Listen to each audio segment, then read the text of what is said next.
Hi, this is Sarah Mayo, Peer Review Operations Manager at PLOS, and I'm now going to show you how to submit a decision as a section editor within Editorial Manager. When we've received the required number of reviews for a given submission, whether it's the default 3 or the number has been changed to 4, whatever the required number, the academic editor, if there is one, will first receive a notification and submit their own decision, and then you will receive a notification once the academic editor has done so, letting you know that there is a decision ready for your sign off. If there is not an academic editor, you'll just receive a notification that the required number of reviews have been completed, and this should prompt you to go into Editorial Manager and make a decision.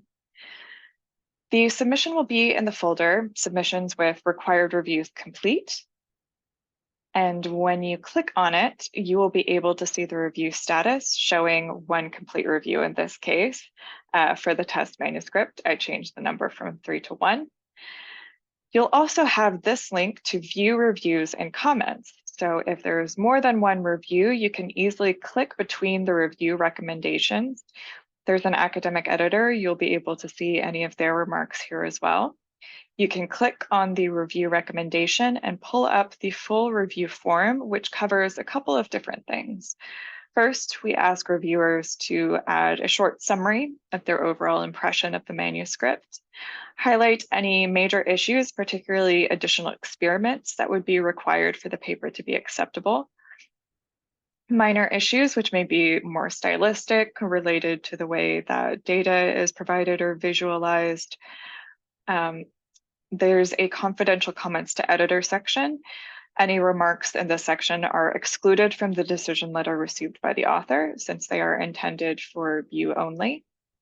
And there are a few additional questions oftentimes about whether you have any competing interests as a reviewer, whether the research would be of interest to the general public, etc. So when you've evaluated any outstanding reviews and any recommendations from an academic or guest editor, and you're ready to submit a final decision, you'll use the link Submit Editor's Decision and Comments. This menu will first prompt you to select a decision from the drop-down menu, where your options are Accept, Minor Revision, which is usually intended for cases where manuscripts need some stylistic edits or some revisions to the presentation, but not necessarily additional experiments. Major revision, which would be the option for manuscripts that do need some additional experimentation or more significant revisions compared to a minor revision. Reject, or reject and transfer, which allows you to select a different PLOS journal within our portfolio to which the authors can, if they like, transfer their submission for editorial consideration, with the understanding, of course, that we cannot guarantee an editorial outcome at any other PLOS journal. So let's say we want to go with a major revision decision. We can then click Proceed. There will be a brief confirmation menu. Click Proceed again, and then we'll arrive at this template that has been generated for this particular decision. You can also change the decision here if you accidentally click the wrong thing and you need to refresh the template.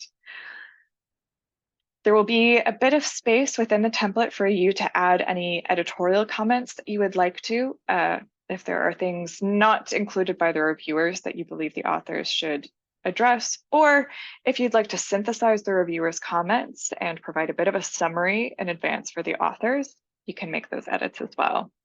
The reviews themselves and any of their comments will be automatically pulled into the bottom of the decision letter, excluding that one confidential comments for editor box.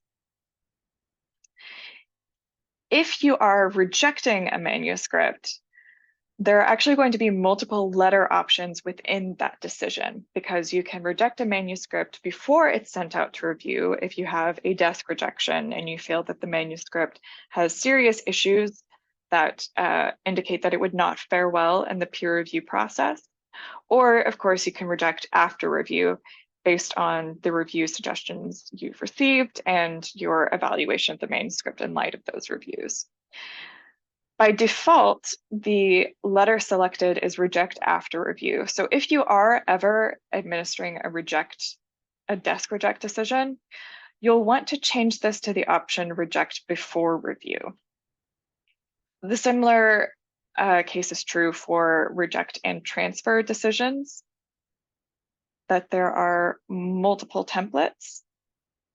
It's asking me to select a target publication for the transfer. And again, you can select reject after review or reject before review. So it's reject decisions. You want to be very careful that you select the correct letter template based on the circumstances of the paper. You can edit the letter, and then when you're done, you will click Send Now in order to actually finalize the decision and have it sent to the authors. A fairly straightforward process, but as always, feel free to reach out to the journal office if you have any questions.